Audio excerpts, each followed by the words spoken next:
ज्यांना अजून काय सांगायचं सांगू दे. नाही नाही बोला आपण ए, प्रत्येक वेळी काय चालू आहे? बोला बोला साहेब. अध्यक्ष महोदय, अत्यंत अप्रेमी मनापासून अंतकरणापासून मी आभार मानतो. अत्यंत महत्वाचा अंतिम आठवड्यावरती चर्चा करण्यासाठी मी उभा आहे आणि मुंबई शहरातील पोलीस बांधवांचा अत्यंत महत्वाचा प्रश्न 1990 पासून मी ज्यावेळी आमदार झालो त्यावेळेपासून हा प्रश्न मी घेत आहे. मुख्यमंत्री देवेंद्रजी ह्या बाबतीमध्ये पॉझिटिव्ह आहेत, परंतु थोडासा संशय येतो. काही अधिकारी जाणून बुजून या पोलीस हाऊसिंगला खो घालण्याचा प्रयत्न करतायत. मला एक विनंती आहे त्यांना की तुम्ही सुखी राहावा आणि पोलीस बांधव सुद्धा सुखी राहायला पाहिजे, ह्या मताचा मी आहे. ज्या पद्धतीने पुराव्यापासून जीवपर्यंत मोक्याच्या जागेमध्ये हे माझे पोलीस IPS IAS ऑफिसर राहत आहेत, हे ऑफिसर राहत आहेत, सुखाने राहू दे, त्यांची बायकांमुळे सुखाने राहिली पाहिजे ह्या मताचा मी सुद्धा आहे. परंतु ज्यांच्या खांद्यावरती उभे राहून हे ऍडमिनिस्ट्रेशन तुम्ही सांभाळता ते पण सुखी राहिले पाहिजे. आज काय परिस्थिती झाली आहे? आज पोलीस बांधवांची परिस्थिती 2-2 वर्ष हे पोलीस बांधव रिटायर झाल्यानंतर आज आशेने पाहत आहेत की पोलीस हाऊसिंग जाहीर 2-2 वर्ष भाडं 25,000 आहे. आज रिटायर झाल्यानंतर 50,000 भाडं भरतायत साहेब आणि 2-2 वर्ष राहत आहेत हे पोलीस बांधव. देवेंद्रजीने शब्द दिलाय की कोणत्याही परिस्थितीमध्ये कालिदासजी हे मी अनाऊन्स करणार, पोलीस हाऊसिंग मी अनाऊन्स करणार असं त्यांचं मत आहे आणि पोलीस आशेने त्यांच्याजवळ पाहत आहेत. उद्या मी गेल्यानंतर हे मोर्चेच्या मोर्चे येत असतात, त्यांना काय उत्तर देऊ साहेब? नायगावमध्ये पोलिसांची जे नाही म्हणते तो मुंबई शहरात 50,000चा पोलिसांचा संच आहे. ठाण्यापासून पोलीस बांधव येत असतात ह्या चौकशीसाठी. तर माझी आपणाला विनंती आहे, देवेंद्रजीने ह्या बाबतीमध्ये शब्द दिलाय आणि कोणत्याही परिस्थितीमध्ये मी पोलीस हाऊसिंग जाहीर करणार अशा पद्धतीने साहेबांनी मला शब्द दिलाय साहेब. म्हणून मी आपणाला एवढीच विनंती करतोय, कारण पोलीस बांधवांची परिस्थिती अशी आहे, ड्युटीवर असताना किंवा ऑन ड्युटीवर असताना त्यांना ज्या शासनाच्या सवलती मिळतात परंतु रिटायर झाल्यानंतर त्या मिळत नाहीत. माझं असं मत आहे की मेडिकलचे जे काही सवलती असतात त्या रिटायर झाल्यानंतर ह्या पोलीस बांधवांना मिळालं पाहिजे ह्या मताचा मी आहे. कारण इतर जण सर्व्हिस करतात, पोलीस बांधव हा 24 तास सर्व्हिस करत असतो. कधी रात्री 2 वाजता सुद्धा त्याला फोन आला तर ड्युटीवर गेलं पाहिजे. अशा पद्धतीने पोलिसांची कामं आहेत आणि अशा परिस्थितीमध्ये हे काम पोलीस बांधवांचं झालं पाहिजे ह्या मताचं मी आहे. BD चाळीचं डेव्हलपमेंट शासनाने अत्यंत उत्तम पद्धतीने केलं, अत्यंत उत्तम पद्धतीने ते काम झालं आहे, बांधकाम झालं आहे. माझे शंभरकर साहेब इथे बसले आहेत. पाण्याचा भयानक प्रॉब्लेम चालला आहे साहेब. काल एक मोर्चा पोलीस स्टेशनला गेला होता, तर मेहरबानी करून शंभरकर साहेब इथे बसले, अत्यंत उत्तम ऑफिसर आहेत, काम करणारे अधिकारी आहेत. त्यांनी त्या बाबतीमध्ये गेल्यानंतर त्या बाबतीमध्ये हे करून अधिकाऱ्यांना सांगून ते त्यांना पाण्याची व्यवस्था करावी एवढं सांगून मी माझे 2 शब्द पूर्ण करतो. जय हिंद, जय महाराष्ट्र. बोंडेकर साहेब. महोदय, नियम 292 अन्वये अंतिम आठवड्या प्रस्तावावर मी बोलण्यासाठी उभा आहे. अध्यक्ष महोदय, भंडारा जिल्ह्यामध्ये जलसंपदा गोसेखुर्द मोठा प्रकल्प, राष्ट्रीय प्रकल्प आहे.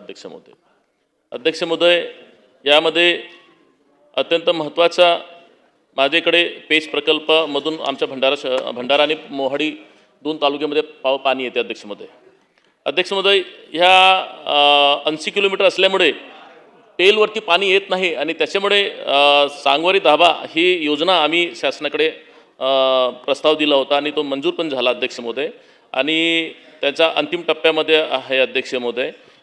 ह्यामध्ये अध्यक्ष महोदय जवळपास 7,000 हेक्टर जागा भंडारा आणि मोहाडी तालुक्याचा त्याचा फायदा होणार आहे अध्यक्ष महोदय. कारण बॅकवॉटर गोसेखुर्दचं पाणी आमच्या जवळ आहे आणि आतापर्यंत आम्हाला 80 किलोमीटरपासून पाणी लागत होतं अध्यक्ष महोदय. ह्या प्रकल्पामुळे जवळपास 50 ते 60 गाव ह्या गावांचा फायदा होणार आहे भंडारा आणि मोहाडी तालुक्याचा अध्यक्ष महोदय. दुसरी अध्यक्ष महोदय, तिरी आणि मिन्सी यामध्ये गोसेखुर्दमधून काही गाव सुटले होते, ते 17 ते 18 गावे आहेत अध्यक्ष महोदय. या गावामधून पवनी तालुक्याची तील जवळपास 17 ते 18 गावा 4,000 हेक्टरचा याच्यामध्ये नेरला उपसा सिंचनामधून जे सेव्हिंग झाला होता त्यामधून ही योजना आम्ही केली होती अध्यक्ष महोदय. याच्यासुद्धा अंतिम टप्प्यामध्ये आहे अध्यक्ष महोदय. तिसरी योजना अध्यक्ष महोदय, जी नळगंगा वैनगंगामधून जे पूर्व विदर्भापासून तर पश्चिम विदर्भाला जोडणारी हे अत्यंत महत्त्वाकांक्षी प्रकल्प माननीय मुख्यमंत्री महोदयांनी केलेला आहे.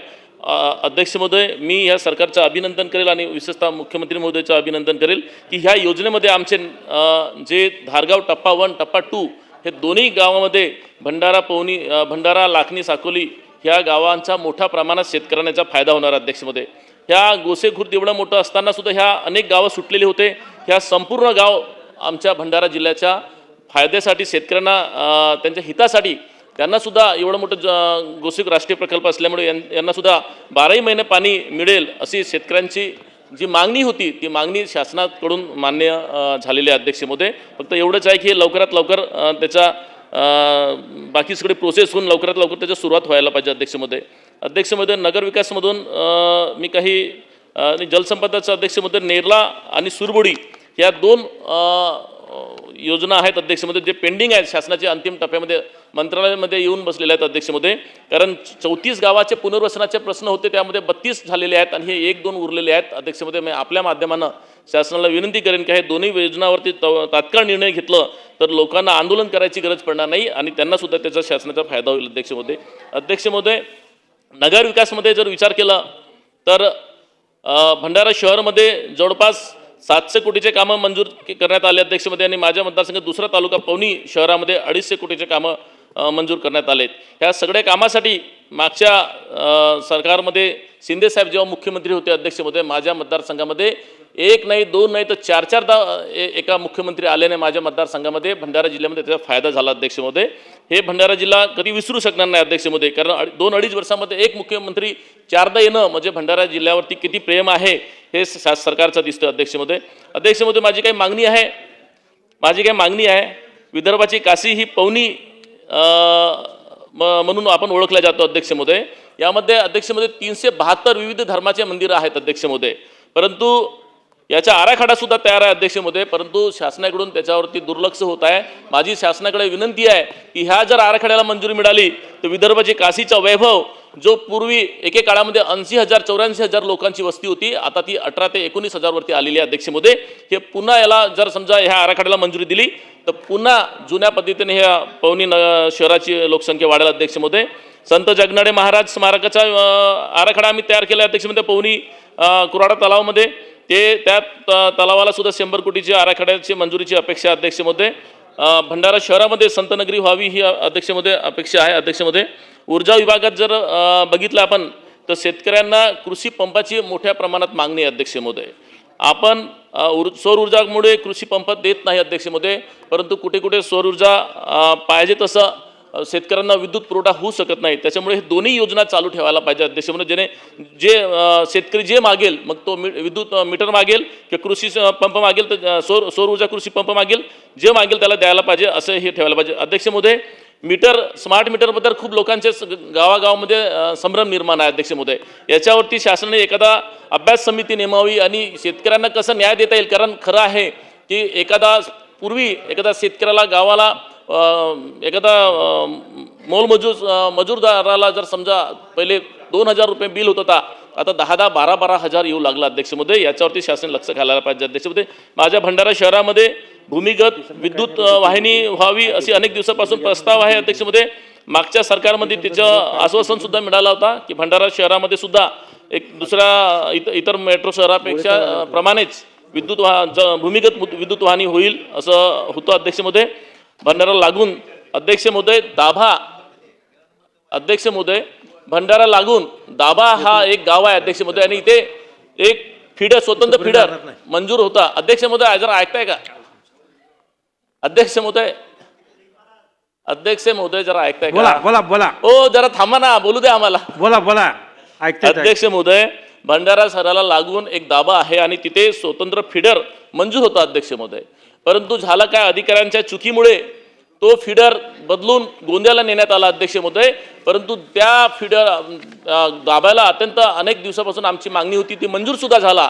परंतु कुठल्या तरी अधिकाऱ्यांनी हे सगळं खोडसाळपणा केला आणि तो तिथून गोंदियाला हलवण्यात आला अध्यक्ष महोदय. म्हणून माझी विनंती आहे, जो आमचा फीडर गोंदियाला ज्या अधिकाऱ्यांनी चोरून दिलं तो आम्हाला परत वापस आणून द्यायला पाहिजे अध्यक्ष महोदय. अन्यथा भविष्यामध्ये लोक शासनाप्रती विरोध हे करतील अध्यक्ष महोदय. म्हणून तो आमचा चोरलेला फीडर तो आम्हाला पुन्हा आमच्या भंडाराला दाब्याला आणून द्यावा ही विनंती करतो अध्यक्ष महोदय. अध्यक्ष महोदय, उद्योग विषयावरती मला बोलावंसं वाटते अध्यक्ष महोदय. आमच्याकडे MIDCचं जर बघितलं आपण तर MIDC आहे, परंतु ते उद्योग नाही अध्यक्ष महोदय. आणि ज्या प्लॉट आहेत ते सगळ्या कोणी ना कोणी घेतलेल्या रिसेल करत असतात, पण उद्योग लावत नाही अध्यक्ष महोदय. या विभागाचे मंत्री आमचे मित्र आहेत का? बोला बोला बोला अध्यक्ष महोदय बसले आहेत ना? उद्योग मंत्र्यांना माझी विनंती आहे की त्यांनी एखादा मोठा उद्योग आम्हाला द्यायला पाहिजे. ते बोलले आहेत, प्रॉमिस केलं आहे त्यांनी देईन म्हणून, पण तो कधी देणार, काय देणार, त्यांच्या उत्तरमध्ये त्यांनी द्यावं अध्यक्ष महोदय. अध्यक्ष महोदय, ते जेव्हा भंडारात आले होते तेव्हा त्यांना आम्ही रॅक पॉईंटची सुद्धा मागणी केली होती. तो रॅक पॉईंट कारण त्या भंडाऱ्यामध्ये आमच्या हे नागपूर, चंद्रपूर जिल्ह्यामध्ये, गोंदिया जिल्ह्यामध्ये उतरावं लागतं अध्यक्ष महोदय. पण आमच्या सगळं व्यापाऱ्यासाठी जो रॅक पॉईंटची गरज आहे, आमच्या जिल्ह्यात रॅक पॉईंट नाही आहे, तर त्याची व्यवस्था करून देण्यात यावी अध्यक्ष महोदय. पितळी उद्योग हा महाराष्ट्रासाठी, पितळ उद्योग हा भंडारा जिल्हा एकमात्र भंडारा जिल्ह्यामध्ये आहे. ह्या उद्योगाला जिवंत ठेवण्यासाठी आणि आपल्या महाराष्ट्राची सुद्धा एक ओळख निर्माण करण्यासाठी ह्या पितळ उद्योगाला चालना देणं अत्यंत गरजेचं आहे अध्यक्ष महोदय.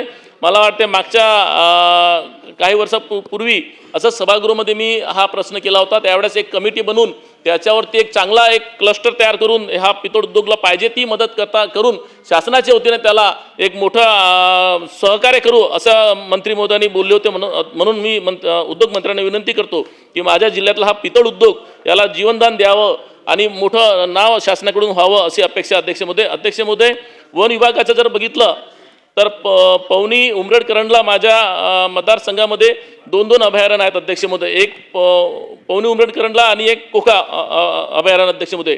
परंतु ह्या दोन्ही अभयारण्याला पाहिजे ती सुविधा नसल्यामुळे इथं पर्यटक येत नाही आणि उलट त्यामध्ये जे मोठ्या प्रमाणात जे वाघ आहेत हे गावामध्ये, शहरामध्ये येत आहेत अध्यक्ष महोदय. आणि याच्यामध्ये दरवर्षी लोक दगावल्या जातात, ॲक्सिडेंट होत राहतात, अटॅक होत असते अध्यक्ष महोदय. माझी मंत्री महोदयांना विनंती आहे की मागच्या अधिवेशनमध्ये मंत्री महोदयांनी बोलले होते वन मंत्र्यांनी की आम्ही त्यांना चॅनल फेन्सिंग देऊ आणि प्रोटेक्ट करू जेणेकरून गावात येणार नाही, जेणेकरून लोकांना हानी होणार नाही. तर अन्य मंत्री महोदयांना माझी वन मंत्र्यांना विनंती आहे की ते लवकरात लवकर मंजूर करावं. त्याचा प्रस्ताव सुद्धा इकडे आलेला आहे. पाणी पुरवठ्याचा जर विचार केला तर अध्यक्ष महोदय, अख्ख्या महाराष्ट्रामध्ये जर विचार केला पाणी पुरवठ्याच्या योजना, ग्रीड योजनाचा विचार केला तो पुण्यामध्ये, सोलापूर, सातारा इकडे मोठ्या प्रमाणात आहेत अध्यक्ष महोदय. कोणी ऐकतात का? बोंडेकर साहेब आपण बोला बोला इकडे बघून बोला. तर अध्यक्ष महोदय, जर आपण पाणी पुरवठ्याच्या योजना जर बघितल्या आपण तर सातारा, पुणे जिल्ह्यामध्ये, पुणे विभागात मोठ्या प्रमाणात आहे. पण त्या तुलनेमध्ये जर नागपूर विभागात बघितलं अध्यक्ष महोदय 5% सुद्धा ह्या योजना आमच्याकडे दिल्या जात नाही अध्यक्ष महोदय. म्हणून माझी विनंती आहे मंत्री महोदयांना की ह्या आमची जी भंडारा आणि पवनी मिळून 105 गावाची, कारण अध्यक्ष महोदय नागपूर शहराचा जो दूषित पाणी गोसेखुर्दमध्ये येतो आणि त्याचा इफेक्ट आजूबाजूच्या सगळ्या गावामध्ये लागतं अध्यक्ष महोदय. त्या पाण्यामध्ये निरीचा रिपोर्ट आहे की कॅडमी नावाचं अलाइनमेंट त्याच्यामध्ये असल्यामुळे त्याच्यामध्ये भविष्यामध्ये मोठ्या प्रमाणात त्यांना रोग होऊ शकते, मोठ्या प्रमाणात बिमारी होऊ शकते, कॅन्सर होऊ शकते. तर हे भविष्याचा विचार करून कमीत कमी पाणी तुम्ही क्लीन करू शकत नाही, पाणी तुम्ही सोडू शकत नाही, डायव्हर्शन देऊ शकत नाही, तर कमीत कमी हे पिण्याच्या पाण्यासाठी स्वतंत्र योजना 105 गावाची ही योजनेला मंजुरी देण्यात यावी अध्यक्ष महोदय. आणि भंडारा जिल्ह्यात अनेक योजना पाणी पुरवठ्याचे जे मधल्या काळामध्ये मंजूर केले होते त्या योजनाला पैसे देणं अत्यंत गरजेचं आहे अध्यक्ष महोदय. कारण अर्धवट पडलेल्या त्या योजना आहेत. म्हणून माझी विनंती आहे की ते सगळे योजना ताबडतोब त्यांना निधी देऊन पुन्हा सुरू करण्यात यावं. अध्यक्ष महोदय, शिक्षण विभागाचा जर पाहिलं आज आणि काल सुद्धा मोठ्या प्रमाणात आंदोलन सुरू आहे. अध्यक्ष महोदय, माझ्या जिल्ह्यामध्ये जवळपास 500 शिक्षकांची संख्या कमी आहे. अध्यक्ष महोदय, शिक्षकाची संख्या कमी आहे तर शिक्षक शिकवतील कुठून, मुलं शिकतील कसे? म्हणून माझी विनंती आहे अध्यक्ष महोदय की ह्या सगळ्या शिक्षकांची व्यवस्था शासनाने करावी, जेणेकरून जिल्हा परिषदला चालवण्यासाठी मुलांना शिक्षणासाठी व्यवस्था होईल. अध्यक्ष महोदय, अध्यक्ष महोदय, कृषी विभागामध्ये जर विचार केला तर 17ची आणि 19ची जी कर्जमाफी योजना होती, या योजनेमध्ये काही त्रुट्या होत्या. आता अध्यक्ष महोदय, जेव्हा शासन निर्णय घेत असतात तो 100% कधीच ते परफेक्ट नसते, कुठे ना कुठे त्रुट्या असतात, परंतु त्या त्रुट्या पूर्ण करणं ही शासनाची जबाबदारी आहे. अध्यक्ष महोदय, 17ची आणि 19ची ज्या कर्जमाफीमध्ये जे काही आमच्या भंडारा जिल्ह्याचे शेतकरी उरलेले आहेत त्या सगळ्या शेतकऱ्यांना या चालू योजनेमध्ये सरसकट मंजूर करण्यात यावा, लागू करण्यात यावा. अध्यक्ष महोदय, प्रोत्साहनवरती 50,000 आणि जे बोनस, धानाचा बोनस लागू करण्यात यावा. अध्यक्ष महोदय, अध्यक्ष महोदय, भंडारा शहरातून काही रस्ते आहेत सार्वजनिक बांधकाम विभागाचे, ते आम्ही मागच्या सरकारमध्ये मंजूर केले होते आणि त्याचं काम पण सुरू आहे. त्या निधी अभावी थोडा संत गतीनं आहे. त्या रस्त्यांना जर निधी दिली तर नक्कीच त्या रस्ते लवकर होतील आणि काम मोठ्या प्रमाणात त्याचा फरक पडेल. अध्यक्ष महोदय, अध्यक्ष महोदय, आरोग्य भविष्याचा विचार केला तर अध्यक्ष महोदय, भंडारा जिल्ह्यामध्ये जिल्हा रुग्णालय आहेत. अध्यक्ष महोदय, मेडिकल कॉलेज सुद्धा आहे. अध्यक्ष महोदय, परंतु भंडारा जिल्ह्याच्या भौगोलिक जर बघितलं ते एकीकडे पवनी तालुका, लाखांदूर, साकोली आणि तुमसर बघितलं तर हे 3 टोक आहेत. अध्यक्ष महोदय, आणि इथे 100 खाटाचे दवाखाना मंजूर आहेत. माझी विनंती आहे याला 200 खाटाचा करण्यात यावा, जेणेकरून मध्य प्रदेश, छत्तीसगडचे जे पेशंट येतात त्यांना तिथेच थांबवून म्हणजे डिस्ट्रिक्ट हॉस्पिटलला जास्त भर होणार नाही. अध्यक्ष महोदय, माझी विनंती आहे अध्यक्ष महोदय की प्राथमिक आरोग्य केंद्र हे 50-50 वर्ष जुने आहेत आणि या प्राथमिक आरोग्य केंद्रामध्ये 50-50 वर्ष जुने असल्यामुळे अजीर्ण झालेले आहेत, तर याच्यावरती सुद्धा निधी देण्यात यावा. अध्यक्ष महोदय, आणि उच्च शिक्षण विभागाला विनंती आहे अध्यक्ष महोदय, दादा आहेतच इथे, माझी विनंती आहे की भंडारा आणि पवनीमध्ये जे IIT आहेत तिथे मोठ्या प्रमाणात जागा आहे, तर एखादा तरी ठिकाणी अध्यक्ष महोदय इंजिनिअरिंग कॉलेज जर शासनाच्या वतीने देता आलं तर नक्कीच त्याचा जिल्ह्यात फायदा होईल, कारण जिल्ह्यामध्ये शासकीय इंजिनिअरिंग कॉलेज एकही नाही आहे. अध्यक्ष महोदय, मगाशीच धस साहेबांनी अन्न औषध विभागावरती काही उजाळा दिला. अध्यक्ष महोदय, हे खरं आहे की अत्यंत माणसाच्यासाठी हे आरोग्य अत्यंत महत्त्वाचं आहे, अत्यंत महत्त्वाचं आहे. म्हणून माझं विनंती आहे की आम्ही दरवर्षी बघत असतो बाहेर देशाचं जर समजा सरासरी जर आपण आयुष्य बघितलं तर 80-85 वर्ष आहे, आपल्या भारताचं जर आयुष्य बघितलं तर हा 60-65 वरती येऊन ठेपलेला आहे. अध्यक्ष महोदय, माझी विनंती आहे की मुंडे साहेबासारखे जे अधिकारी आहेत हे चांगलं धूळ साफ करत आहेत, कारण शेवटी ते आपल्यासाठीच करत आहेत. किंवा आपल्याकडे जो काही अन्न येतं, मग दूध असेल, महाराष्ट्रामध्ये जेवढं दूधची खपत आहे तेवढं दूध उत्पन्न होत नाही, तरी त्याच्यापेक्षा जास्त दूध येते कुठून, म्हणजेच तो मिक्स होत असेल. पेढेमध्ये जर बघितलं तर ते मिक्स अनेक खाद्यपदार्थामध्ये वेगवेगळ्या पद्धतीनं मिक्स होतं. अध्यक्ष महोदय, याच्यावरती कडक कारवाई व्हायला पाहिजे, कारण शेवटी माणूस राहिला तर सगळेच राहील, सरकार पण राहील. माणूसच नाही राहिला तर सरकार पण नाही काय कामाची राहणार नाही. अध्यक्ष महोदय, म्हणून माझं विनंती आहे की याच्यावरती कडक करायला पाहिजे. अजून जे कायदा मोठं आणायचं असेल, एखादा मी तो म्हणतो जन्मठेपची शिक्षा द्यायला पाहिजे त्या लोकांचे गुन्हेगारांना असेल. शेवटचे मुद्दे अध्यक्ष महोदय, चला संपवा लवकर. हा शेवटचे अध्यक्ष महोदय. अध्यक्ष महोदय, माझ्या शेवटचे 1-2च मुद्दे आहेत शॉर्टकटमध्ये. मी तसंही काही भाषण केलं नाही अध्यक्ष महोदय, माझ्या रेकॉर्ड बघून घ्या. बाकीचे लोक किती भाषण केलं आहे, मी मुद्देच मांडत आहे अध्यक्ष महोदय. अध्यक्ष महोदय, बिलकुल बरोबर. अध्यक्ष महोदय, जल पर्यटनमध्ये महाराष्ट्रामध्ये 2 हे प्रकल्प मंजूर झाले होते अध्यक्ष महोदय, कोयना आणि गोसेखुर्द. अध्यक्ष महोदय, टप्पा 1 मध्ये 101 कोटीचे प्रकल्प मंजूर झाला. अध्यक्ष महोदय, त्या प्रकल्पाच्या माध्यमानं आमच्या भंडारा जिल्ह्याला एक वेगळी दिशा आणि वेगळी ओळख मिळणार आहे. अध्यक्ष महोदय, माझी विनंती आहे ज्या कोणी ते कामं थांबवलेले आहेत ते पुन्हा सुरू करण्यात यावं, आणि टप्पा 1, टप्पा 2चे पण जे 15 गाव आहेत अध्यक्ष महोदय, ते 15च्या 15 ठिकाणी मी तर म्हणेल की भंडारापासून जशा पवनीपर्यंत 15 ठिकाणी आहे, तसंच भंडारापासून जो तुमसरकडे सुद्धा आपण काही स्पॉट तयार करायला पाहिजे, जेणेकरून हा एक सर्किट केरळामध्ये जसं सर्किट आहे तसं सर्किट हे तयार व्हायला पाहिजे. शेवटचा मुद्दा अध्यक्ष महोदय, सामाजिक न्याय विभागाच्या मार्फत अबकडचा जो काही मुद्दा आहे अध्यक्ष महोदय, अबकडाच्या मुद्द्यासाठी आमचा विरोध नाही आहे, परंतु अबकडाच्या हे जनगणना झाल्याशिवाय करू नये अध्यक्ष महोदय, कारण जातीनिहाय जेव्हा जनगणना होईल तेव्हा वस्तुस्थिती येईल आणि त्याच्या माध्यमाने हे करता येईल. आणि शेवटच्या राष्ट्रीय महामार्ग जे आहे अध्यक्ष महोदय, चला. शेवटच्या आहे अध्यक्ष महोदय, शेवटच्या धन्यवाद बोंडेकर आहे, साहेब. शेवटच्या अध्यक्ष महोदय, शेवटच्या खरंच शेवटच्या आहे.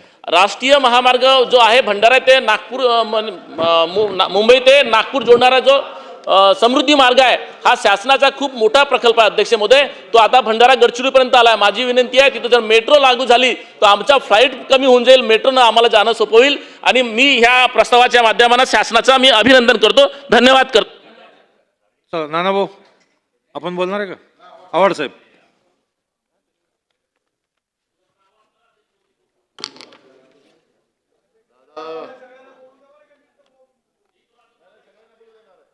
नाही सगळे 4 वाजेस्तोच चालवायचं. चला. अध्यक्ष महोदय, विरोधी पक्षाच्या वतीने मांडलेल्या 293च्या प्रस्तावावरती बोलण्यासाठी नंबर खाली जाईल. नंबर खाली जाईल म्हणलं. अध्यक्ष महोदय,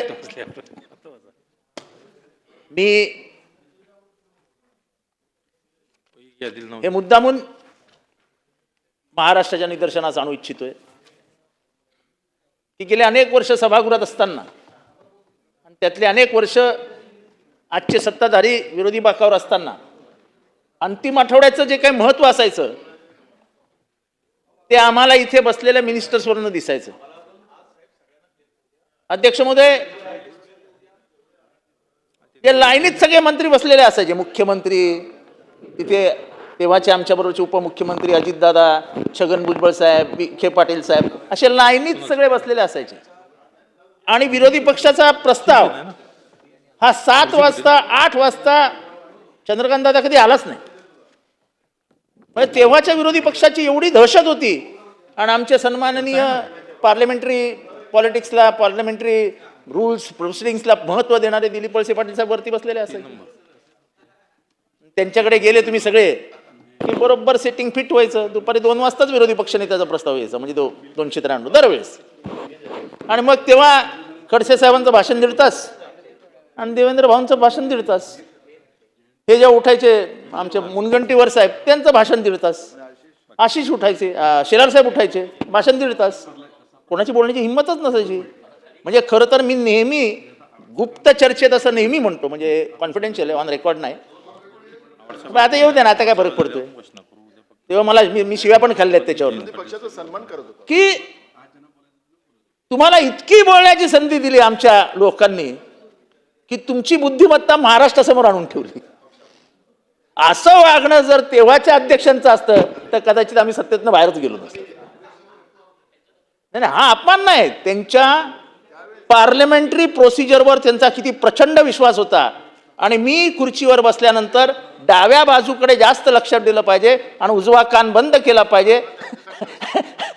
हे त्यांचं जे मेथॉडॉलॉजी होती तिने पूर्ण आत्मसात केली होती.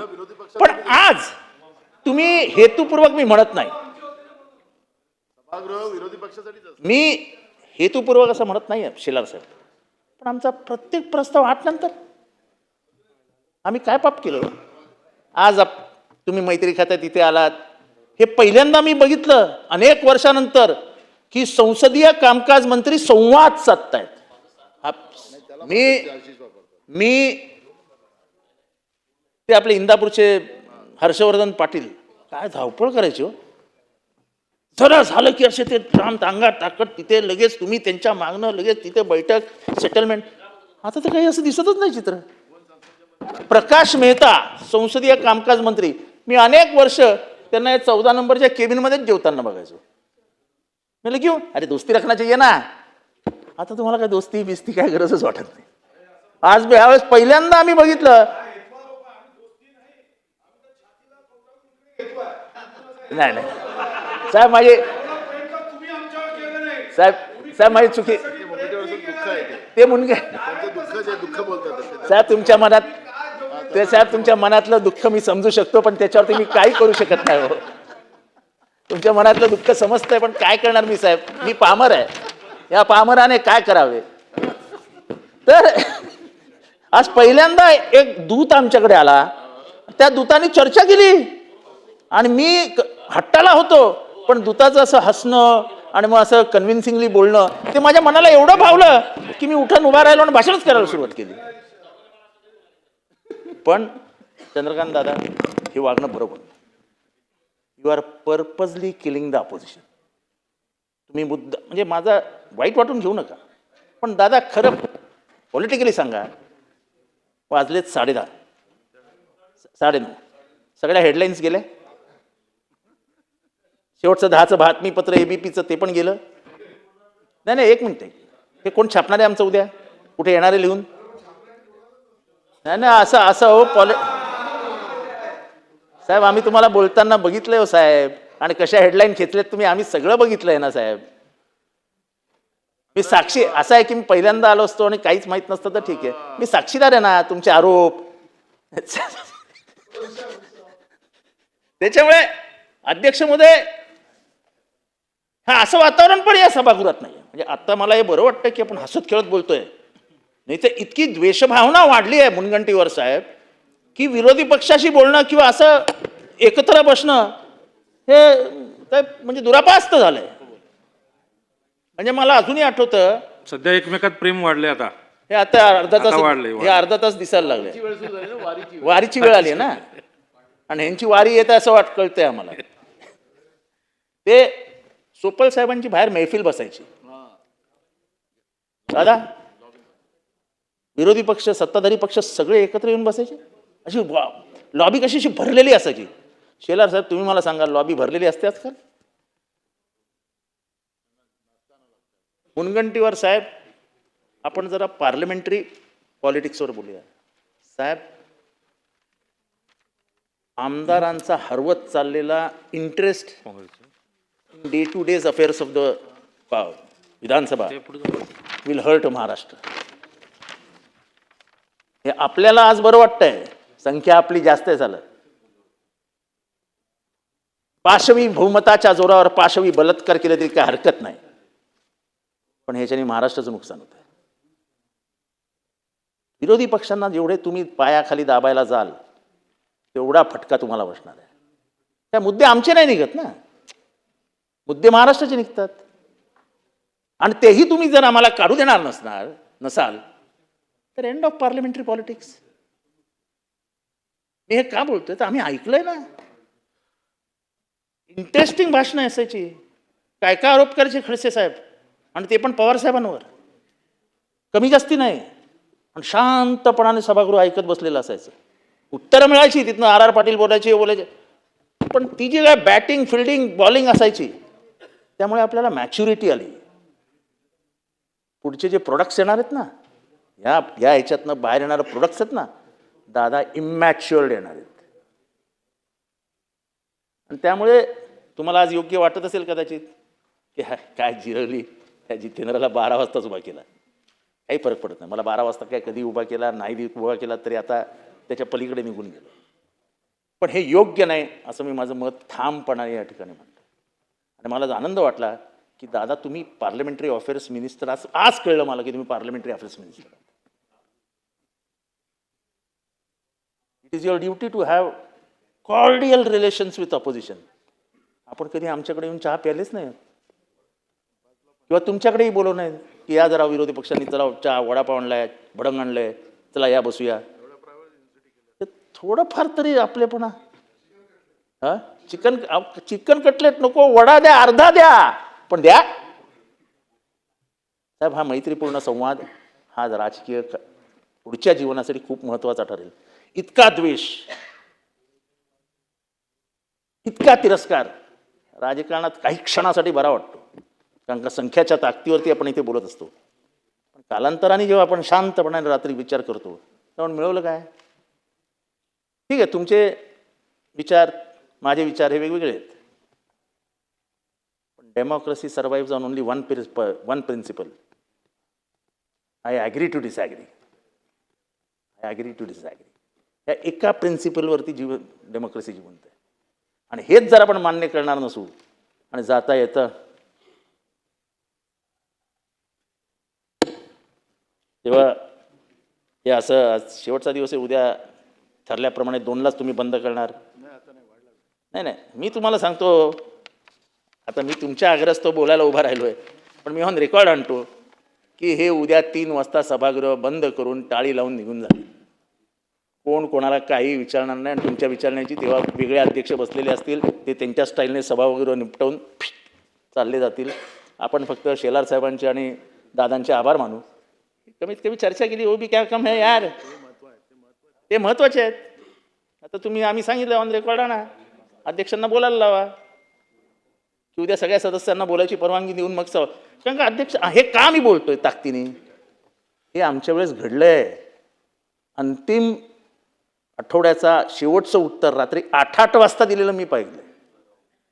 8 वाजता म्हणजे शेवटचा दिवस हा आपण 10 वाजता संपवलाय. अशी जी ऑन रेकॉर्ड आहे, तुम्ही रेकॉर्ड तपासून बघा. आणि तुमचं नेहमीचं उत्तर असतं, नाही 2 वाजता सभागृह बंद केलं पाहिजे. अरे कशासाठी, काय? जेवढं पांडुरंगाचं मंदिर महत्वाचं आहे त्याच्यापेक्षा हे मोठं मंदिर आहे. तुमचा खरा विठ्ठल इथे आहे, तो जनतेच्या हिताचा आहे. जेवढे वर्ष ते मंदिर राहणार आहे तेवढे वर्ष आंबेडकरांनी निर्माण केलेलं हे मंदिर राहणार आहे. पण ह्या मंदिराचा जर कळस आणि पायात जर तुम्ही खोदून काढणार असाल तर त्या विठ्ठलाला काय अर्थ आणि ह्या विठ्ठलाला काय अर्थ. अध्यक्ष महोदय, खरं तर कायदा आणि सुव्यवस्था या विषयावरती काही बोलायचं होतं. अध्यक्ष महोदय, हे सोलापूर जिल्ह्यातील मोहोळ गावातलं प्रकरण आहे, लांबोटी या गावातलं. अध्यक्ष महोदय, इथे म्हणजे एका दलित मागासवर्गीय कुटुंबाला मारलंय.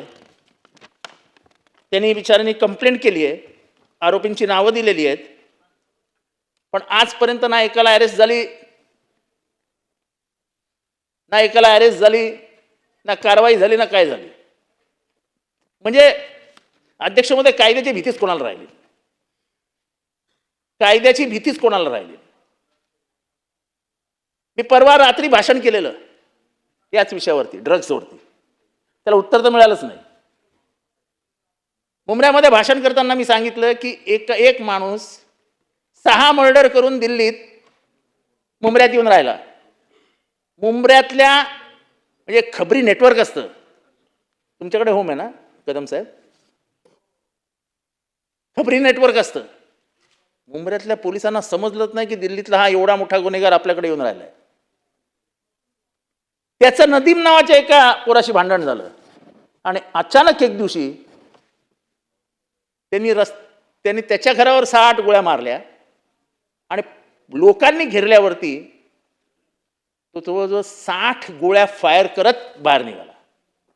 भीतीच नाही, दहशतच नाही. हे आत्ता 6 महिन्यात, या 2-4 महिन्यात दहशतच नाही. कारण का जो सिनियर इन्स्पेक्टर होता त्याच्या काळातल्या मर्डर बघा, सगळ्या मर्डर ह्या ड्रग ॲडिक्ट्सने केल्या आहेत. सगळ्या मर्डर.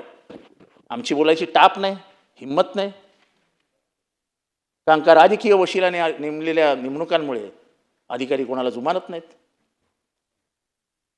त्याला माहिती असतं की कोण जितेंद्र आव्हाड काय करणार आहे. वाईट ह्या गोष्टीचं वाटतं, जितेंद्र आव्हाड नाही, म्हातारी मेलेचं दुःख नाही, काळ सुकवतोय. मी इथे हक्कभंग प्रस्ताव आणला कारण का मी हे सगळं त्यावेळेस बोलल्यानंतर त्यांनी विरोधी पक्षांची म्हणजे माझ्या विरोधात असलेल्या सगळ्यांची बैठक घेतली आणि त्यांना सांगितलं की ये आदमी मुंबरा को बदनाम कर रहा है ड्रग्स के लिए. मी मुंबऱ्याबद्दल ड्रग्सविषयी काहीच बोलत नाही. ड्रग्स या मुंबऱ्यापुरतं मर्यादित राहिलेलं नाही. सोलापूर घ्या, सिन्नर घ्या, नाशिक घ्या, पुणे घ्या, कुठेही जा, ड्रग्स मिळत नाही असं शहर गावच नाही. त्यांनी सगळं असं रचलं व्यवस्थित आणि त्याची बदली होणारच होती. शेलार साहेब, तुम्हाला कसं वाटतं बघा आता.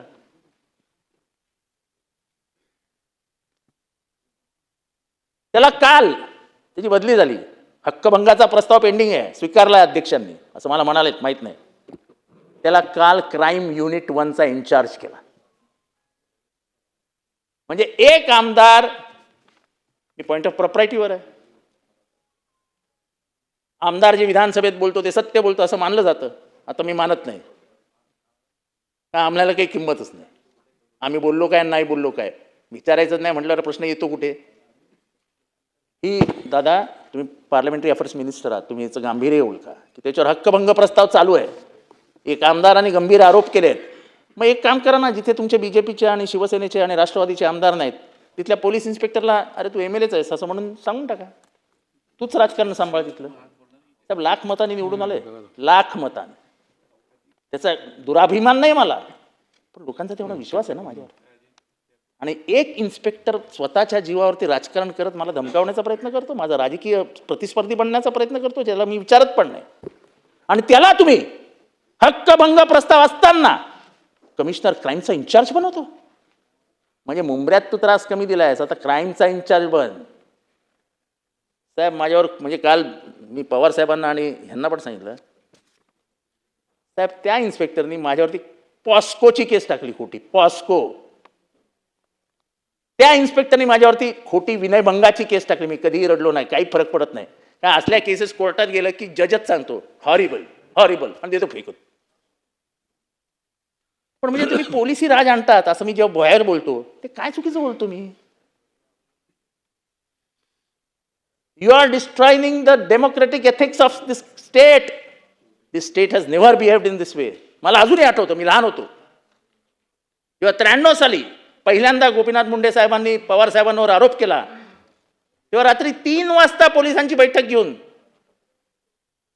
The entire security of Gopinath Munde was raised bye X%. असं नाही म्हणाले, अरे माझ्यावर आरोप केलेत, हे सगळी सिक्युरिटी गार्ड रे. हा महाराष्ट्र सगळ्याच होता, सगळ्यांना समजवून घेणारा. म्हणजे तेव्हा तर काय आरोपाच्या सगळ्या सीमा पार झाल्या होत्या.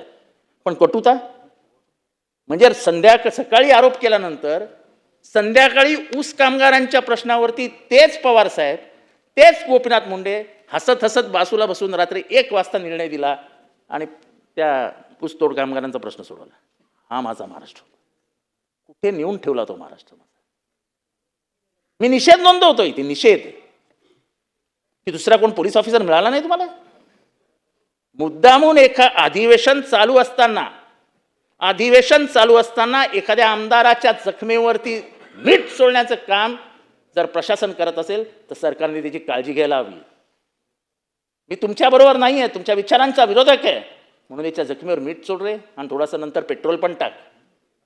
ही जर कामगिरी सरकारतर्फे होणार असेल तो सूरज कभी ना कभी तो नीचे जाता ही है. हर दिन अंधेरी रात तो 24 घंटे नहीं रहती, कभी ना कभी उजाला आता ही है. आज हमारे दिन नहीं है, पर इसका मतलब ये नहीं कि ये दिन आने वाले ही नहीं है. पण दादा तुम्ही, मी फार सिरियसली बोलतोय, मी अंतःकरणापासून बोलतोय. असं करू नका. It will set a wrong trend. And please don't do it. मी या लंबोटी गावाचं हे प्रकरण आपल्याकडे देतो. त्याच्यात ॲट्रॉसिटी दाखल झाली आहे, सगळं झालेलं आहे. पण हे खताळ नावाचं जे कुटुंब आहे, कोण लिहून कोण घेते, मंत्री कोण लिहिताना दिसत नाही, कोणाचंच पेन हलत नाही. तेव्हा सचिवच लिहितात आजकाल, मंत्र्यांनी काय बसून फक्त बघायचं. नाही काही काही प्रथा माझ्या लक्षात येत नाहीत. नाही काही प्रथा माझ्या लक्षात येत नाही. ज्या प्रथा आम्ही बघितलेल्या तुमच्या वडिलांना इथे बसून असं रेकॉर्ड लिहिताना बघितलंय, ते आता AI आहे का? आता AI मंत्री आहेत. हां, मग तुमच्या हातात पेन आहे ना? नाही ते मला सांगतात AI रजिस्टर होत आहे. हां, नाही मग म्हणजे हे आमचं भाषण AI थ्रू रजिस्टर होते.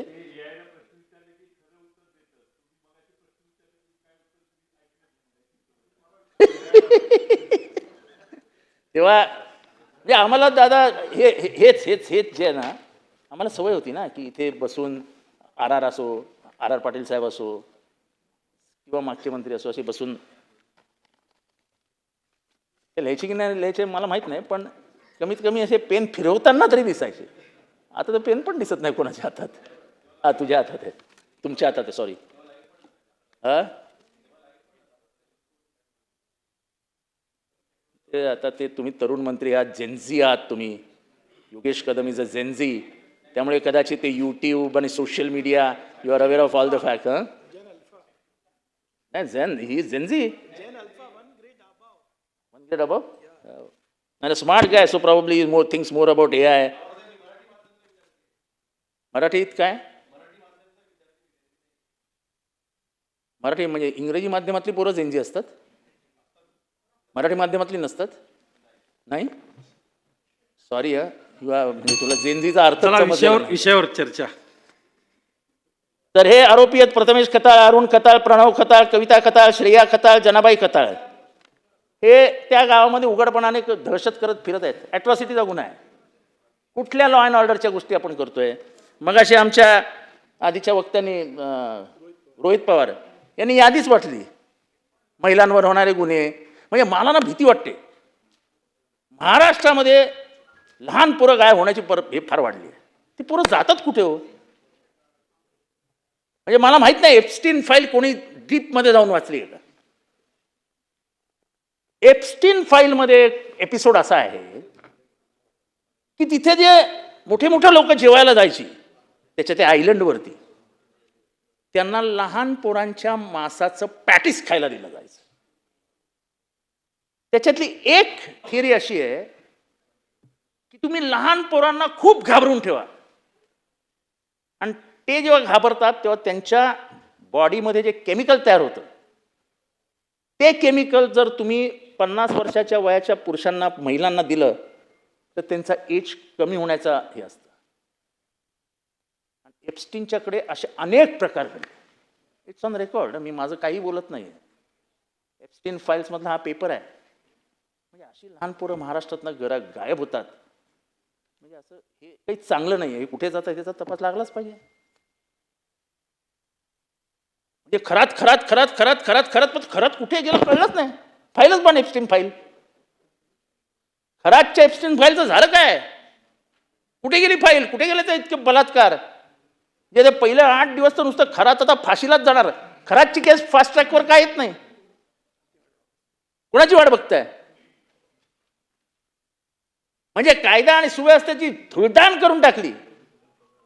पोलिसांना माहित नव्हतं खरातकडे काय चालतंय. मग त्यांनी तुम्हाला इन्फॉर्म का केलं नाही? अख्ख्या मंत्रिमंडळाला अंधारात का ठेवलं? जे लोक जायचे तिथे पॉलिटिकल, त्यांना का कळवण्याचे की तुम्ही जाऊ नका, तिथे असं असं घडतंय? पोलिसांना हे तर नव्हतं की राजकीय बदनाम होत्यात, होऊ द्या. हे खरात एप्स्टीनचा बाब आहे.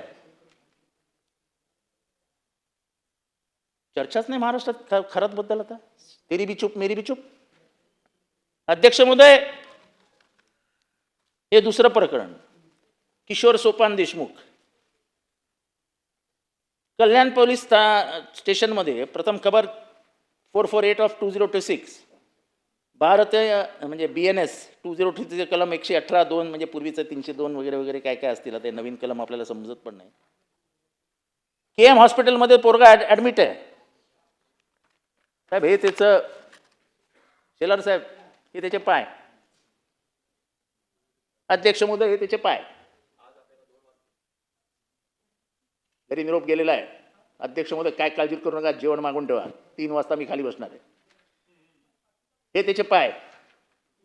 आता तुम्ही हे पाय बघितल्यानंतर त्याला किती मारहाण झाली असेल याची कल्पना आपल्याला येईल. हे तुमच्याकडेच पाठवतो, त्याच्यावर आपलं रुलिंग द्या. पोलीस केस नोंदवायला तयार नाही. पोलीस ते सिरियसली घ्यायला तयार नाही. योगेशजी, मी आपल्याकडे पाठवतो, कदम साहेब, हा अख्खा सेट तुमच्याकडे पाठवतो, वाचा. सगळं मान्य करा, पण गुन्हेगारांचं वाढलेलं वर्चस्व हे नंतर नंतर सत्तेला घातक ठरतं. त्याचं सर्वात मोठं उदाहरण म्हणजे पाब्लो एस्कोबार.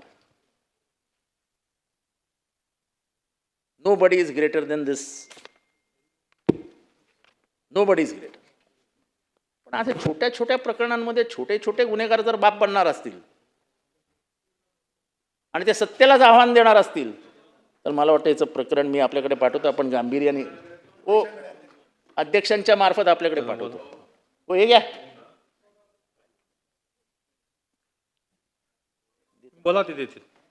अध्यक्ष महोदय, मग अशी ते शिंगे प्रकरण निघालं, त्याच्यावर खूप काही बोलायचं होतं, पण आमचे मित्र धस साहेब बोलून गेले. पण उभ्या भारतात नाही जगामध्ये आज महाराष्ट्राची लाज शर्मेने खाली गेली. मोठ्या अभिमानाने आपण सांगायचो की दुधाच्या धंद्यात महाराष्ट्राचा हात कोणी पकडूच शकत नाही. आणि अमेरिकन मार्केटशी आपण कॉम्प्रोमाइज केलं, ट्रेड डील साईन झालं, तर सर्वात मार खाईल तो दुधाचा धंदा. हा दुधाचा धंदा की त्याच्यामध्ये पाम तेल, काय ते शॅम्पू मांडलं पाहिजे हो. म्हणजे काय तो लोढा आणि तो शिंगे म्हणजे काय बाप असतील हो. काय टेक्नॉलॉजीची टीम असेल त्यांच्याकडे की शॅम्पू पाम तेल काय काय मिक्स करून दुधाची चव. हे पाप कुठे फेडायचं महाराष्ट्राने. किती पोरं बिचारे याच्यात सफर झाली असतील, याचा काहीतरी विचार करणार होता. पण कोण आहे हा शिंगे. म्हणजे उभ्या महाराष्ट्राने तुकाराम मुंडेंचे आभार मानायला पाहिजेत की कमीत कमी तुकाराम मुंडेंनी हिंमत तरी दाखवली महाराष्ट्रासमोर हे आणायची की हे घ्या तुम्ही कुठलं दूध पिताय. म्हणजे रॅकेट किती मजबूत आहे, रॅकेट किती मजबूत आहे. त्याच्यातनं येणारा पैसा मजबूत आहे आणि त्या पैशावरती राजकारण मजबूत आहे. जिल्हा परिषद सदस्य, पंचायत समिती सदस्य, ग्रामपंचायत सदस्य तिथलेच आहेत, त्याच रॅकेटमधले. कालांतराने इथे बसलेले सापडतील, कारण का आता पैशाच्याच जोरावर राजकारण आहे. राजकारणाचं जे कमर्शियलायझेशन होत आहे, क्रिमिनलायझेशन आणि commercialisation and politics mix together, हे बेंचेस भरलेले असतील. नाही साहेब, आज आता नाही अडवायचं. आता नाही अडवायचं. आता मला मी आलोय रंगात, तर आता मला माझ्या रंगात बेरंग करू. थोडा वेळच बोल, मस्करी करतो मी. मला याचा अजून 2 मिनिट देत.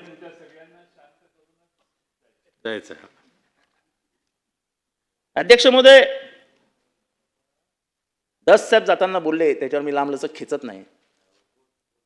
पण माझी विनंती आहे सभागृहाला, तुम्हाला, की जो कोणी ह्याच्यामध्ये येईल त्याला आडवा करा. तुम्ही एक पिढी बर्बाद केली आहे. म्हणजे तुम्ही नाही, पण ज्यांनी कोणी ह्या मिक्सचरमध्ये म्हणजे ह्या सगळ्या केमिकल घाण करून जे काय लोक केलं आहे, एक पिढी बर्बाद झाली आहे. त्या भागात कॅन्सर वाढला, त्या भागात ऑस्ट्रोस्पायरोसिस वाढला. आणि ह्याला जबाबदार कोण. जर एवढं सगळं होत आहे आणि एवढं सगळं सापडल्यानंतर FDA त्या सेक्रेटरीला अटक का करायची नाही. तो पण सेक्रेटरीच होता ना. संबंधित खात्याच्या मंत्र्यांनी राजीनामा का नाही द्यायचा. असेल गरीब माणूस आहे तो, जे बसलेत त्या खुर्चीवर, त्यांच्याबद्दल मला वैयक्तिक आक्षेप नाही, पण ते गरीब आहेत म्हणून तुम्ही त्यांच्या डोळ्या देखत या महाराष्ट्राला इतकं घाणेरडं दूध पाजत असतील. लालबहादूर शास्त्री ट्रेनचे ड्रायव्हर नव्हते, पण मी इथे बसलेला असताना असा अपघात होतो हे माझ्या मनाला मान्य होत नाही, म्हणून त्यांनी राजीनामा दिला. जर इतकं घाणेरडं दूध त्यांच्या राज्यकाळामध्ये पाजलं गेलं आणि एफडीएच्या लक्षातही येत नव्हतं, ह्याला मिनिस्टर जबाबदार नाही. ह्याला मिनिस्टर जबाबदार नाही. मी असतो किंवा दुसरं कोणी असतं तर हल्ला गुल्ला झाला असता सभागृहात. आमचा काही संबंध नसताना आशिष शेलार किती हल्ला गुल्ला करायचे. मी आता काय बोलत नाही त्याच्यावरती. पण अध्यक्ष महोदय, इतका संवेदनशील विषय असताना आपल्याला संवेदना नाही असं का आपण वागतोय. आणि हा विषय मी काढण्याच्या आधी सत्ताधारी पक्षानेच काढला. सत्ताधारी पक्षानेच हा विषय काढला आणि त्यांनीच मागणी केली आहे की या संबंधित गँगवरती, ही गँग एकावर थांबत नाही, ही गँग डिस्ट्रीब्युटर पर्यंत जाते. म्हणजे पार गावात 1 लिटर दूध विकणाऱ्या माणसापर्यंत जाते. ही दिस इज अ चेन. या चेन मधल्या प्रत्येकाला उचला आणि मग कोकाखाली अटक करा. It is organized crime. व्यवस्थित डोकं लावून ऑर्गनाइज्ड क्राईम आहे. आणि त्यामुळे बकोकाच्या कायद्याखाली येईल असा हा गुन्हा आहे. मायबाप सरकार कोणालाही माफी नाही इच्छित. सगळं राजकारण चालेल, पण नुकतंच जन्माला आलेल्या पोराच्या तोंडात जर हे दूध आपण टाकणार असू तर उपरवाला भी आपको माफ नाही करेगा. निदान हे पाप तरी स्वतःच्या अंगावर घेऊ नका. सावंत साहेब, कदम साहेब, हे जे मी बोललो आहे मकोका, याची ते अतिशय गांभीर्याने घ्या. आपण तरुण आहात आणि हे उद्या अनाऊन्समेंट येईल असं बघा. म्हणजे ब्रीफिंग आपण जेव्हा कोणाला कराल, मला वाटतं मुख्यमंत्र्यालाच कराल, ही मागणं मान्य करा की त्याच्यात जे कोणी आहेत आणि त्याच्यात ज्या मोठ्या मोठ्या संस्था आहेत, मला माहीत नाही आता एक मोठं नाव आलं आहे त्याच्यात कुठले तरी, मला त्या संस्थेचं नावही नाही घेतलं, नसतील तर बिचारे उगाच बदनाम होतील. पण ही गोष्ट मात्र झालीच पाहिजे की FDAचे अधिकारी should be taken to task. जर तुकाराम मुंडे याच्यात घुसून तुकाराम मुंडे पकडू शकतात, तर मग ह्याच्या आधीचा FDAचे जे कोणी होते ते का पकडू शकले नाहीत? He should be also booked under MCOCA. He is a partner in this. नेहमी म्हणायचं चाहलं FDA मध्ये एवढा पैसा येतो कुठं हो मिनिस्टरला? तुम्ही मला कधी खाजगीत भेटलात तर मी तुम्हाला स्टोरी सांगेन. जेव्हा बाबा सिद्दीकी राज्यमंत्री होते, हसून हसून हसून हसून तुम्ही मला भेटा, मग मी तुम्हाला समजून सांगतो ही स्टोरी. अध्यक्ष महोदय, म्हणजे एक माणूस, one man can bring a change.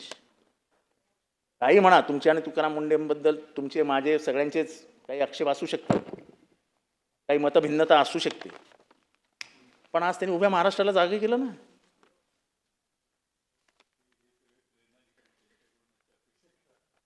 अदृश्य गॅलरीत बसलेले काही सेक्रेटरीज आहेत, हा खरं प्रेरणादायी व्यक्तिमत्व आहे. जास्त प्रेरणा घेऊ नका, सगळेच अडचणीत येतील. हे प्रेरणादायी व्यक्तिमत्व आहे. सब गुटखा गुजरातमधनं आजही येतोय. उद्या जर मला खासगीत तुम्ही वेळ दिलात तर मी तुम्हाला नावासकट, आणि अगदी मला वेळ मिळाला तर उद्या रात्री किती वाजता कुठल्या नंबरचा ट्रेक सुरतमधनं निघणार आहे आणि तो किती वाजता टोल नाका पार करणार आहे हे पण मी तुम्हाला सांगेन. हा, राज्यमंत्री आहात, मग तुमचा पण राजीनामा मागायला पाहिजे. झिरोवरच का? नाही, आपल्याला काय क्लीन चिट फॅक्टरी आहे आपल्याकडे वॉशिंग मशीन आहे म्हटल्यावरती काय आहे. मग अशी मुनगंटीवार साहेब बोलले ना, सगळ्यांनाच मिठ्या मारून माझ्या आतमध्ये येतो. त्यामुळे काय तो त्याच्यात काय राजीनाम्याची अपेक्षा छे, ती तर बिलकुल नाही मला. फक्त प्रश्न एवढा आहे की एक मॉरल एथिक्स असतात. तुम्हालाही लहान पोरगा आहे घरात, फक्त कधी रात्री झोपताना एवढा विचार करा की माझ्या पोराला हे दूध पाजलं असतं. अरे ह्याच्यापेक्षा तर आपलं ती अमूलची डेअरी होती ना तुमच्या वडिलांच्या लहानपणी, म्हणजे माझ्या लहानपणी. म्हणजे रामदास कदम साहेबांच्या त्या अमूल डेअरीच्या, त्या अमूलच्या ह्याच्यावर, अमूल नाही काय आरेच्या, त्या अशा पूर्व्या टपऱ्या असायच्या, आणि मुंबईत दंगल झाली की पहिल्यांदा काय पेटवायचे माहिती आहे का? त्या टपऱ्या पेटवायच्या. ते दूध बरं यार. आणि का अमेरिकन मार्केटला वरती आपण टीका करतोय की अमेरिकेशी ट्रेड डील झालं तर दुधाचा धंदा? अरे असं परवडेल आम्हाला अमेरिकेचं दूध, पण असलं दूध पाजू नका. अध्यक्ष महोदय, कदम साहेब आता ह्याच्याकडे लक्ष द्या. गेले 3 आठवडे बोंबलतोय कोठारी कंपाऊंड. एक्साईज मिनिस्टर कोण आहेत माहित नाही मला, पण एक साधा नियम आहे की अनधिकृत बांधकाम असेल तर तिथे वाईन बारचं, म्हणजे दारूचा लायसन्स देता येणार नाही. It's a return law. मग कोठारी कंपाऊंड अनधिकृत असताना 9 बार चालतात तिथे, 9 बार. लायसन्सेस दिले कसे?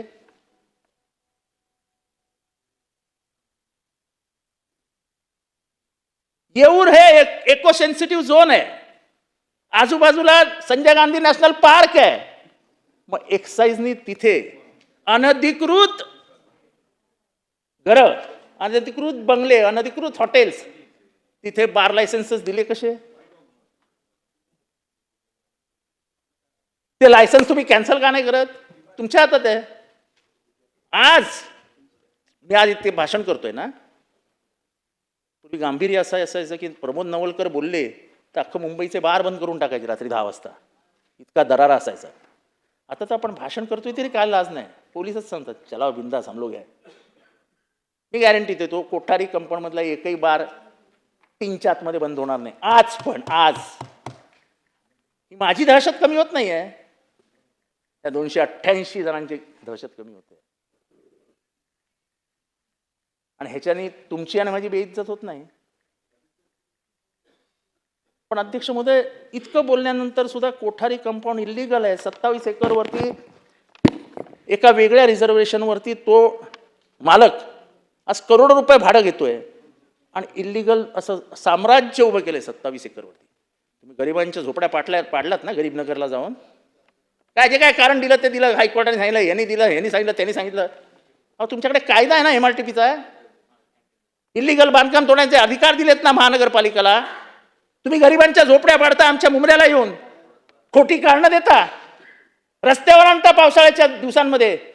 आणि तुम्हाला आम्ही इतके बोंबलून सांगतो की कोठारी कंपाऊंड हे सगळं अनधिकृत म्हणजे सम्राटांचं नगर झालंय. कोकेन, गांजा, जॉईंट्स काय मिळत नाही तिथे. हे 4-4 वेळा बोलून सुद्धा आजपर्यंत एक धाड पडली नाही तिथे, एक धाड. परवा धाड पाडायला गेलेले, दरवाज्यात गेले, दरवाज्यात गेलेल्या इन्स्पेक्टरला तिथल्या मालकाच्या पोराने येऊन फोन दिला, फोन घ्या. आता त्यांनी फोन कानाला लावला आणि असं मागच्याच पावली परत निघून गेला. फोन कोणाचा होता, काय होता, तुम्ही काढा ना, लाईनीत काढा. कोणाचे बार आहेत, कोणाचे बार आहेत, लाईनीत काढा. नावं बघा कोणाकोणाची येतात.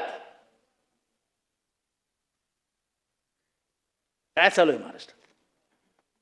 इतक्या उघडपणाने सांगतो मी. रेड घालायला गेले, परत आले. तपासून बघा. सभागृहात नाव घेऊन मी कोणाला बेइज्जत करू इच्छित नाही.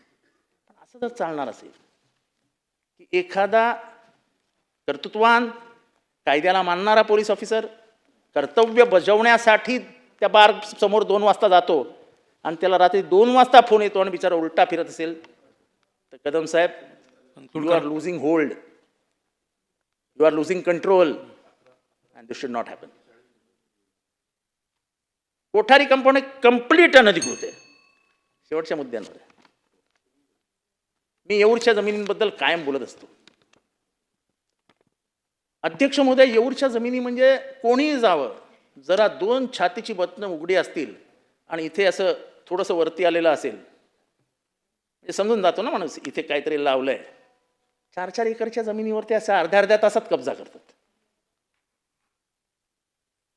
कांतीशेठ नावाची जमीन आहे, कांतीशेठ.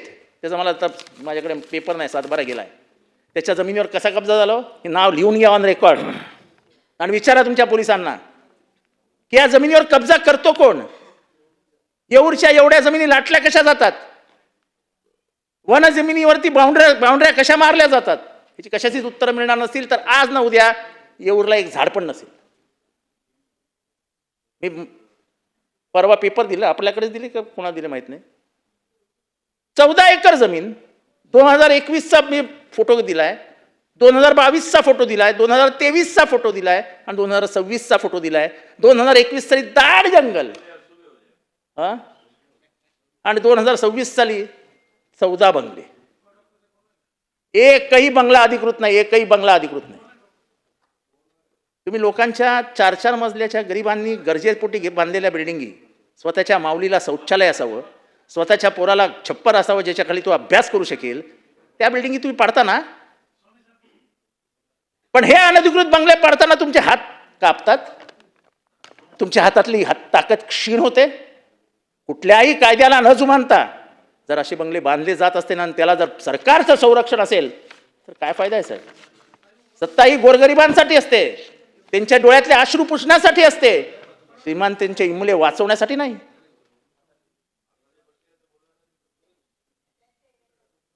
बघा जरा लक्ष द्या त्याच्याकडे.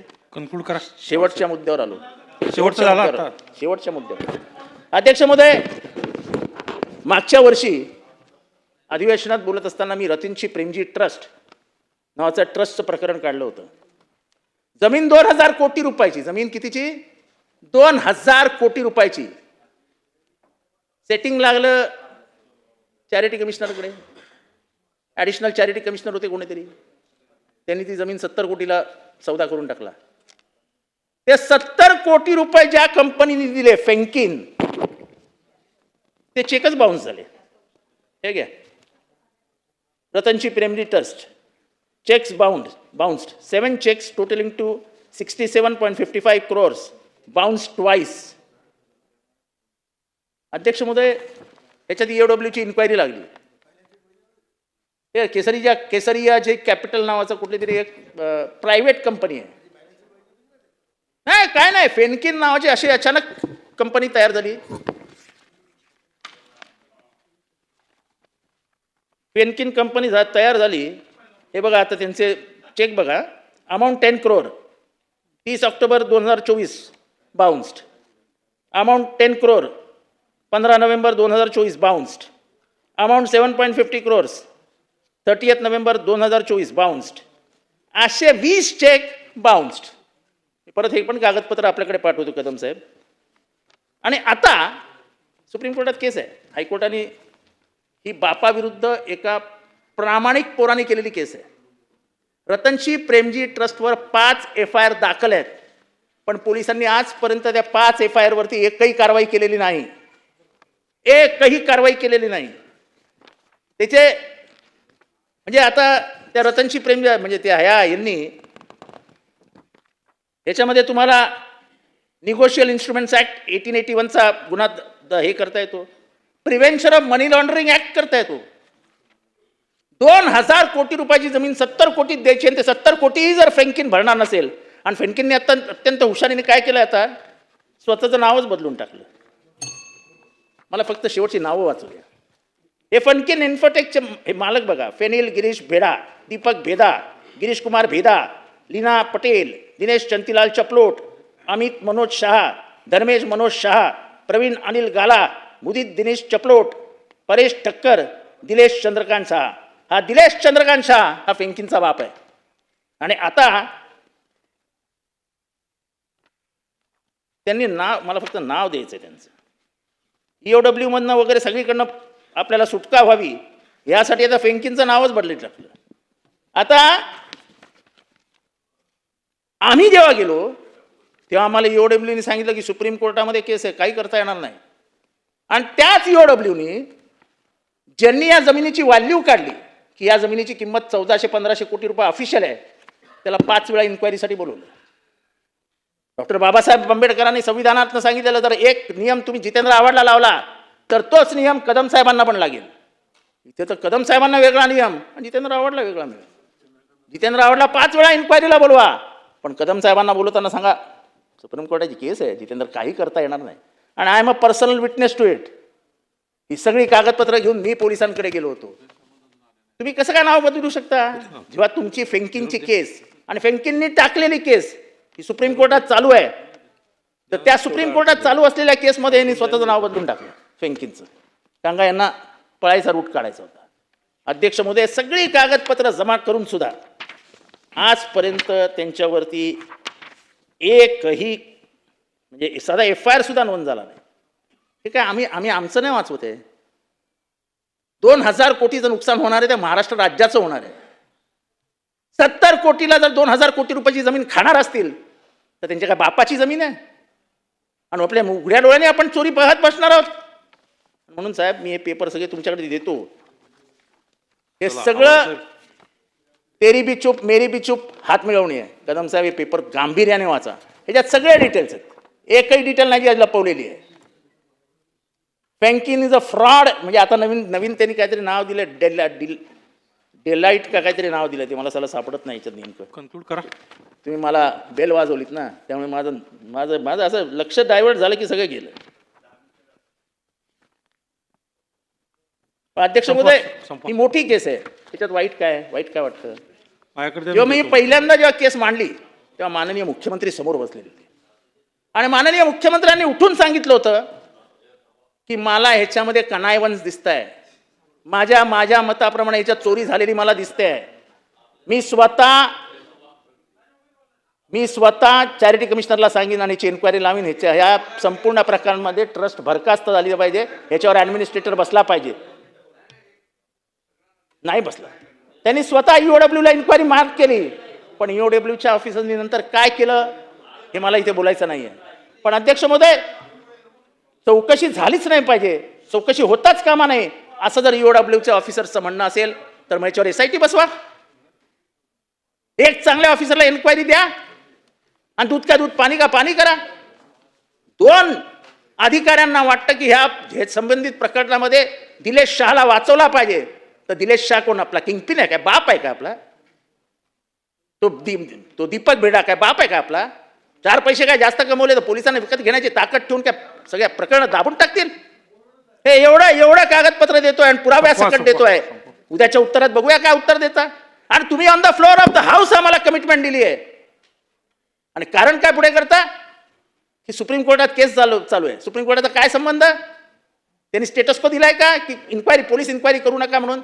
ठेवा ना, पोलीस इन्क्वायरी करून ठेवा आणि नंतर सुप्रीम कोर्टाला दाखल करा की आम्हाला हे दिसतं याच्यामध्ये.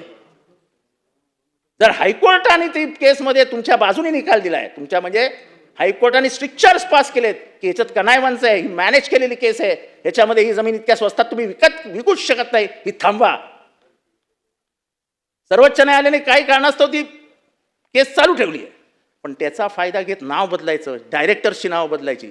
आणि मी परत ऑन रेकॉर्ड आणतोय की रतनजी प्रेमजी ट्रस्टची जो बाप आहे माखेचा, त्याच्यावरती 5 केसेस आहेत चिटिंगच्या, 5 केसेस. त्या 5 केसेसमध्ये एकदाही त्याला अटक झालेली नाही. असं का? करा ना अटक, केस आहे ना त्याच्यावर. 5-5 एकरवरती झालेलं आहे ना चिटिंग. आवडचं.